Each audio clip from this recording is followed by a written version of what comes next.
नमस्कार दोस्तों।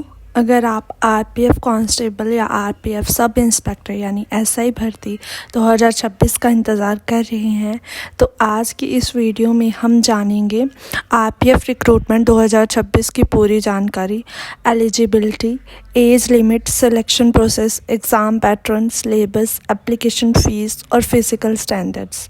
तो वीडियो को अंत तक ज़रूर देखें। सबसे पहले बात करते हैं आरपीएफ रिक्रूटमेंट 2026 हाइलाइट्स की। आरपीएफ यानी रेलवे प्रोटेक्शन फोर्स और आरपीएसएफ यानी रेलवे प्रोटेक्शन स्पेशल फोर्स के लिए कांस्टेबल और सब इंस्पेक्टर के पदों पर भर्ती आयोजित की जाती है। इस भर्ती को इंडियन मिनिस्ट्री ऑफ रेलवे आयोजित करती है। पे स्केल की बात करें तो कांस्टेबल को लगभग 21,700 प्रति माह और प्रति माह का शुरुआती वेतन मिलता है, जबकि एसआई यानी सब इंस्पेक्टर को 35,400 प्रति माह की शुरुआत सैलरी दी जाती है। अब बात करते हैं एलिजिबिलिटी क्राइटेरिया की। अगर आप कांस्टेबल पद के लिए आवेदन करना चाहते हैं तो आपकी आयु जो है 18 से 25 वर्ष के बीच होनी चाहिए। वहीं एसआई पद के उम्मीदवार की आयु 20 से 25 वर्ष के बीच होनी चाहिए। अब एसेंशियल क्वालिफ़िकेशन की बात करें तो कांस्टेबल के लिए उम्मीदवार का 10वीं पास होना ज़रूरी है, जबकि एसआई पद के लिए ग्रेजुएशन डिग्री ज़रूरी है।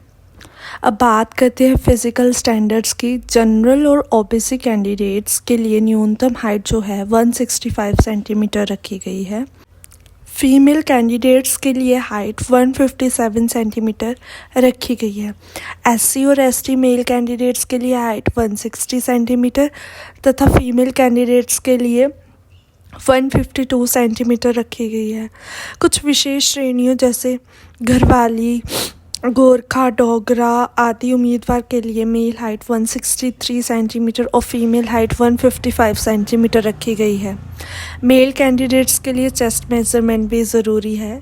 जनरल ओबीसी उम्मीदवार के लिए अनएक्सपेंडेड चेस्ट 80 सेंटीमीटर और एससी एसटी उम्मीदवार के लिए 76.2 सेंटीमीटर निर्धारित की है। अब जानते हैं कि आरपीएफ रिक्रूटमेंट 2026 के लिए आवेदन कैसे करना होगा। ऑनलाइन रहेगा। उम्मीदवार को ऑफिशियल वेबसाइट पर जाकर रजिस्ट्रेशन करना होगा। रजिस्ट्रेशन के दौरान name, father name, date of birth, Aadhaar details, education qualification, category, mobile number और ईमेल जैसी जानकारी भरनी होगी। इसके बाद रजिस्ट्रेशन नंबर और पासवर्ड जनरेट होगा। फिर लॉगिन करके बाकी एप्लीकेशन फॉर्म भरना होगा। उम्मीदवार को अपनी फ़ोटोग्राफ और सिग्नेचर अपलोड करने होंगे। साथ ही एग्ज़ाम सेंटर, लैंग्वेज और रेलवे जोन का चयन करना होगा। अब बात करते हैं एप्लीकेशन फ़ीस की।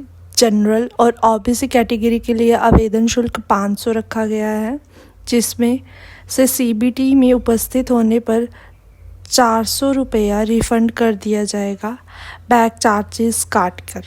SC, ST, female, ex serviceman, minority और इकोनॉमिकल बैकवर्ड क्लास उम्मीदवार के लिए आवेदन शुल्क 250 रखा गया है। यह शुल्क भी परीक्षा में उपस्थित होने के बाद बैक चार्जेस काटकर वापस कर दिया जाएगा। अब बात करते हैं एडमिट कार्ड की। एप्लीकेशन फॉर्म सफलतापूर्वक भरने वाले उम्मीदवार ऑफिशियल वेबसाइट से एडमिट कार्ड डाउनलोड कर सकेंगे। एग्ज़ाम सेंटर पर एडमिट कार्ड के साथ Aadhaar card, voter ID, PAN card, passport या ड्राइविंग लाइसेंस जैसी किसी भी वैलिड फ़ोटो आईडी को साथ ले जाना ज़रूरी है। अब जानते हैं सिलेक्शन प्रोसेस के बारे में। आरपीएफ रिक्रूटमेंट 2026 में कुल मुख्य 3 चरण होंगे। पहला चरण होगा सीबीटी यानी कंप्यूटर बेस्ड टेस्ट। दूसरा चरण होगा पीईटी और पीएमटी यानी फिज़िकल एफिशिएंसी टेस्ट और फिज़िकल मेजरमेंट टेस्ट। तीसरा चरण होगा डॉक्यूमेंट वेरिफिकेशन यानी डीवी। सबसे पहले उम्मीदवार को सीबीटी में कट ऑफ मार्क्स से अधिक अंक प्राप्त करने होंगे। इसके बाद पीईटी और पीएमटी क्वालिफाइंग नेचर के होंगे, इनमें कोई अंक नहीं जोड़े जाएंगे। पीईटी और पीएमटी पास करने वाले उम्मीदवार डॉक्यूमेंट वेरिफिकेशन के लिए बुलाए जाएंगे। डॉक्यूमेंट वेरिफिकेशन के बाद चयनित उम्मीदवार को ट्रेनिंग दी जाएगी। ट्रेनिंग एग्ज़ाम सफलतापूर्वक पास करने के बाद फाइनल ज्वाइनिंग मिलेगी। अब बात करते हैं एग्ज़ाम पैटर्न की। सीबीटी में कुल 120 क्वेश्चन पूछे जाएंगे। हर क्वेश्चन का 1 मार्क्स होगा। कुल 120 मार्क्स का पेपर होगा। एग्ज़ाम ड्यूरेशन 90 मिनट्स हो गए। क्वेश्चन पेपर 3 सेक्शन में डिस्ट्रीब्यूट होगा। जनरल अवेयरनेस में 50 क्वेश्चंस, अर्थमेटिक में 35 question, general intelligence and reasoning में 35 क्वेश्चन।